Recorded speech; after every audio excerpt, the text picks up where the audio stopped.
Friends, स्वागत है आप सभी का मेरे YouTube channel Hindi point media में, जिसमें कि मेरा प्रयास रहता है हिंदी को बहुत ही आसान तरीके से आप तक पहुंचाने का। फ्रेंड्स, आज मैं लेके आई हूँ क्लास 10 सीबीएसई बोर्ड का चैप्टर संगतकार, जिसको कि लिखा है मंगलेश डबराल जी ने। और फ्रेंड्स, इस वीडियो में आपको पूरा भावार्थ समझाऊंगी, उससे संबंधित जो प्रश्न है उनके बारे में भी बताऊंगी। और उसके लिए जो लोग चैनल में काफ़ी टाइम से बने हुए हैं वो चैनल को शुरू से आखिर तक देखें, और जो लोग चैनल को पहली बार देख रहे हैं वो चैनल को लाइक और सब्सक्राइब कर लें, क्योंकि वीडियो काफ़ी यूज़फुल होने वाली है। बोर्ड के एग्ज़ाम की दृष्टि से हर तरीके से महत्वपूर्ण है, तो आप लोग अपने फ्रेंड्स से भी इसको शेयर कर सकते हैं। वीडियो में शुरू से आखिर तक अगर आप नहीं बने रहेंगे तो चैप्टर क्लियर नहीं होगा। और बोर्ड का एग्ज़ाम कोई हिंदी में, जैसे कई बच्चों को मैंने सुना है क्लास में बोलते हैं हिंदी तो हलवा है। नहीं बेटा, नहीं, ये हलवा नहीं है। जब तक आप इसको पूरा नहीं समझेंगे, चैप्टर को नहीं समझेंगे, तब तक समझ में नहीं आएगा। कहने के लिए हम कहते हैं हमारी मातृभाषा हिंदी है, हम लोग तो हिंदी कोई भी कर लेगा, बड़ा इजी सब्जेक्ट है। मैंने माना हिंदी हमारी मदर टंग है या मातृभाषा है, हम लोग बोलते हैं। लेकिन अगर मैं कहती हूँ सूरदास, तो सूरदास कहने से आपको क्या पता चल रहा है? सूरदास मतलब जो जिन्होंने कृष्ण जी के पद लिखे, जो कृष्ण जी के भक्त थे। अब कई बार क्या होता है, जैसे क्लास 12th की बात करूं तो कल क्लास 12th में एक चैप्टर है सूरदास। उस सूरदास में वो एक नाटक का पात्र है। तो हिंदी आना और उसके विषय में संपूर्ण जानकारी होना अलग अलग बात है। एक ही नाम सूरदास, वो दोनों ही अलग अलग पात्र हैं, तो उनके बारे में जब तक हमें जानकारी नहीं होगी हम कैसे लिख पाएंगे। हाँ, ये बात है कि हमें हिंदी मदर टंग है तो हम अच्छे तरीके से समझ पाते हैं, लेकिन किसी टॉपिक को समझने के लिए पर्टिकुलर, लाइक अगर हमें सूरदास जो कि कृष्ण के भक्त थे उनके बारे में जानना है तो उनके बारे में जानकारी पूरी निकालनी होगी। और अगर हमें सूरदास क्लास 12th के पार्ट का देखना है तो वो पढ़ना होगा, लेकिन पढ़ना होगा।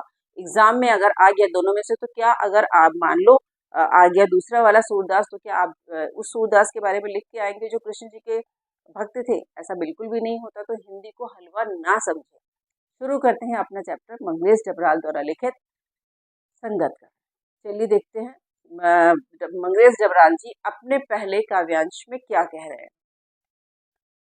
मुख्य गायक के चट्टान जैसे भारी स्वर का साथ देती वह आवाज सुंदर कमजोर कांपती हुई सी। मतलब जब मुख्य गायक का जो चट्टान जैसा भारी स्वर है, और भारी मतलब यह दमदार स्वर की बात हो रही है, चट्टान जैसा दमदार स्वर है, उसका साथ देती हुई जो आवाज है वह सुंदर मतलब मधुर है, कमजोर और कांपती हुई सी है, वो आवाज ही संगतकार की होती है, जो मुख्य गायक का साथ देती है। वह मुख्य गायक का छोटा भाई है या उसका शिष्य है या पैदल चलकर सीखने आने वाला कोई दूर का रिश्तेदार। तो जो ये संगतकार का साथ दे रहे हैं या दे रहा है संगतकार, वो कौन है? उसको अमूमन अगर हम देखें तो हम ये भी मान सकते हैं कि वो लेखक का कोई भाई हो सकता है, छोटा, सॉरी लेखक नहीं, गायक का सॉरी, वो गायक का कोई छोटा भाई हो सकता है, उसका कोई शिष्य हो सकता है, या उसका दूर का रिश्तेदार जो कि पैदल पैदल चल करके आया है। तो यहाँ पे हमने समझा पहले वाले काव्यांश का अर्थ, जिसमें कि मैंने आपको ये बताने का प्रयास किया या मंगलेश डबराल जी ने बताने का प्रयास किया, मैंने एक्सप्लेन किया कि ये जो पहला वाला अंतरा था या पहला वाला काव्यांश था इसमें संगतकार की बात बताई गई है कि संगतकार जो है वो मुख्य गायक के सुर में सुर मिलाता आया है, और उसको अमूमन लोग जो है अगर कोई माने तो उसे छोटा भाई भी मान सकता है, या दूर का रिश्तेदार या कोई शिष्य भी उसे मान सकता है। तो ये तो पहले वाले काव्यांश का अर्थ। इसमें बहुत सारे क्वेश्चन बन जाएंगे, जैसे मुख्य गायक के जो चट्टान जैसे भारी स्वर के साथ स्वर कौन मिलाता है? तो संगतकार मिलाता है। और मुख्य गायक वो जो संगतकार मुख्य गायक के साथ स्वर मिलाता है वो किसके जैसा प्रतीत होता है? तो 3 इसमें ऑप्शन है, भाई जैसा, शिष्य जैसा और दूर के रिश्तेदार जैसा। ऐसे क्वेश्चन भी इसके साथ के साथ बनते जाते हैं। दूसरे वाले काव्यांश में मंगलेश डबराल जी कह रहे हैं कि मुख्य गायक की गरज में, मतलब जब मुख्य गायक की जो गरज है, जो आवश्यकता है, जो नीड है, उसके अनुसार वह अपनी गूंज मिलाता आया प्राचीन काल से। उसकी आवश्यकता के अनुसार संगतकार अपनी जो गूंज या अपना स्वर प्राचीन काल से मिलाता आ रहा है। गायक अपने अंतरे की जटिल तानों के जंगल में। जो मुख्य गायक है अपने अंतरे की, मतलब जब वो एक स्थायी टेक को छोड़कर दूसरे अंतरे को पकड़ता है, तो दूसरे अंतरे की जटिल तानों में जब सफलता प्राप्त कर लेता है, मतलब उसकी जटिल तानों में जब सफलता प्राप्त कर लेता है, उपलब्धि प्राप्त कर लेती है, अच्छी तरह गा लेता है, तो ऐसा लगता है जैसे खो चुका है या अपने ही सरगम को लांघ कर। ऐसा लगता है कि वो खो चुका है अपने ही सरगम को लांघ कर। वो कहीं खो चुका है, अपने ही द्वारा गाए हुए जो सरगम है उनको लांघ करके क्या हो सकता है, चला गया है भटकता हुआ एक अनहद में। जो उसके द्वारा गाया हुआ स्वर है उसमें ही भटक करके वो एक अनहद की तरफ चला जाता है। फ्रेंड्स, यहाँ पे जो अनहद लिखा है, अनहद का अर्थ होता है सीमा रहित, जिसकी कोई सीमा नहीं होती।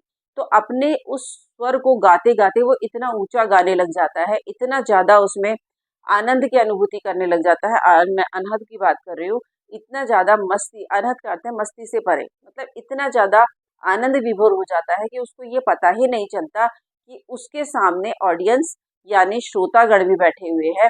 वो केवल अपने ही सुर में खोता चला जाता है।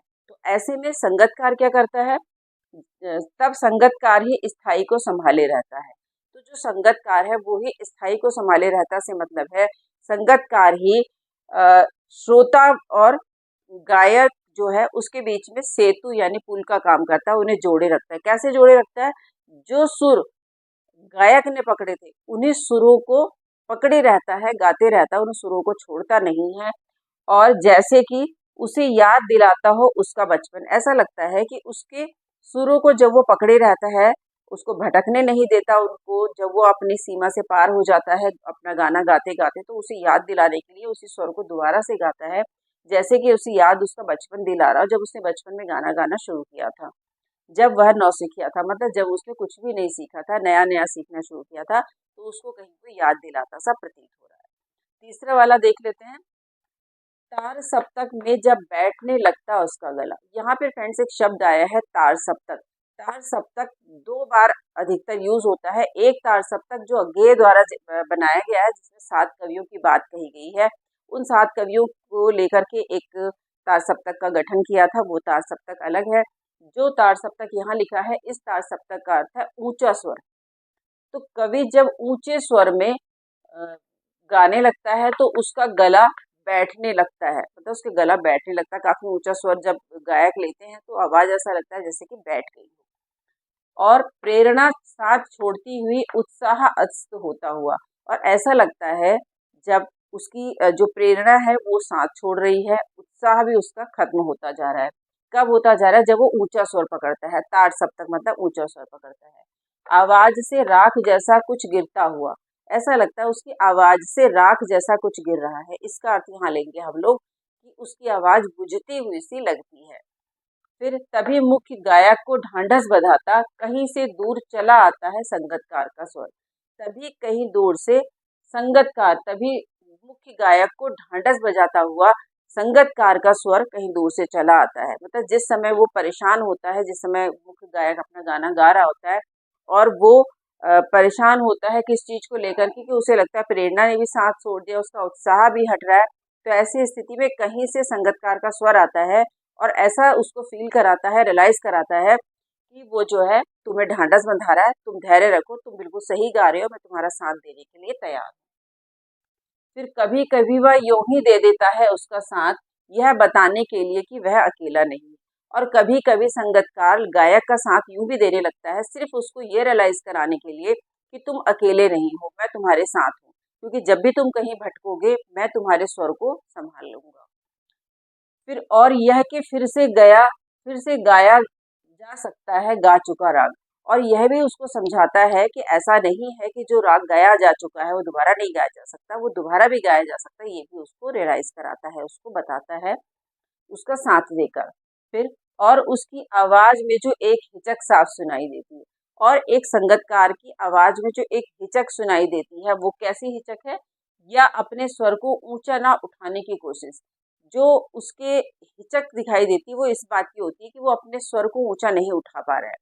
तो ये ऊंचा ना उठा पाने, जो उसके अंदर जो हिचक की भावना है, वो एक विफलता नहीं है, वो उसकी किसी तरीके की विफलता को हम नहीं मानेंगे कि उसकी विफलता है, उसकी विफलता नहीं है, वह उसे विफलता नहीं, मतलब उसकी विफलता नहीं है, उसकी मनुष्यता समझी जानी, उसे उसकी मनुष्यता समझी जानी चाहिए कि वो अपनी मनुष्यता के नाते उस सीमा का उसको सीमा को पार नहीं कर रहा है, केवल संगत का उसका लेखक का साथ दे रहा है, जिससे कि जो मुख्य गायक है वो अपने पथ पर बना रहे, उससे भटके ना, उसका साथ दे। फ्रेंड्स, ये पार्ट मैंने एक्सप्लेन किया, थोड़ी सी बात और इसमें हम कर लेते हैं कि आपने देखा होगा सिनेमा में, नाटक में या इतिहास में भी हमें बहुत से ऐसे प्रसंग मिलते हैं जिसमें कि किसी नायक की सफलता के पीछे उसके जो आसपास लोग होते हैं उनका बहुत बड़ा सहयोग होता है, क्योंकि नायक को नायक बनाने के लिए उसके सपोर्टर, उसके साथी बहुत ज़रूरी होते हैं, तभी वो नायक बन पाता है। तो ये तो था हमारा चैप्टर संगतकार। इस चैप्टर को बहुत अच्छे से समझिएगा, क्योंकि थोड़ा सा, वैसे तो ये ब्रज भाषा में नहीं लिखा गया, शुद्ध हिंदी भाषा में लिखा गया है, लेकिन कुछ शब्द ऐसे हैं जिनको लेकर के आप भ्रमित हो सकते हैं। तो वीडियो को 2-3 बार देख सकते हैं, और अगर फिर भी नहीं समझ में आ रहा है तो कमेंट सेक्शन में जाकर के बता सकते हैं कि आपको क्या चीज़ समझ में नहीं आई, मैं उसको दोबारा से एक्सप्लेन कर दूंगी। तो आज के लिए इतना ही। जय हिंद, जय भारत।